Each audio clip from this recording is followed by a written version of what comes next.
Hello everyone, what's up? I hope you are doing great. In today's video, I am going to teach you how you can crop your images for Instagram. So Instagram accepts a square format and your images are in rectangle format. So you head over to Photoshop and open your image and head over to the crop tool by pressing C. Now here you will find a drop down menu and you will find various aspect ratios in this.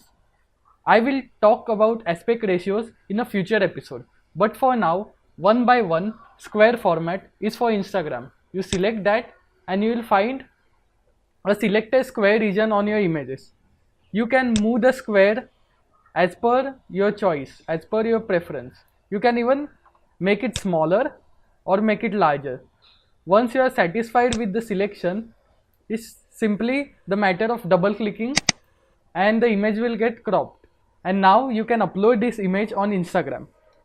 But let's assume you have to give the same print for a Photoshop. I mean a photo lab in real life.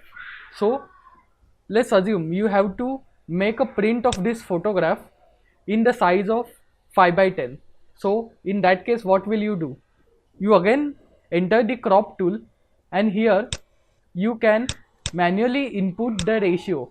Before that, select unconstrained and now you can manually enter the ratio of 5 by 7 and you will again be presented with a selected area of the image. And now again you can simply resize the area, or if you are happy, just press enter or double click the mouse and your image is ready for print in the ratio of 5 by 7.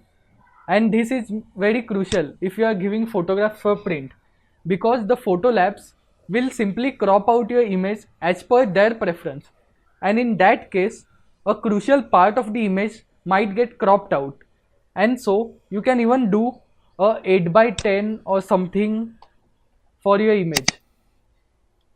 A 8 by 10 crop, 8 by 10 crop or 8 by 12.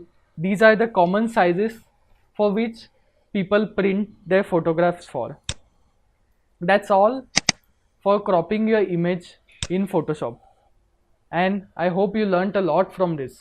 Till the next time, take care.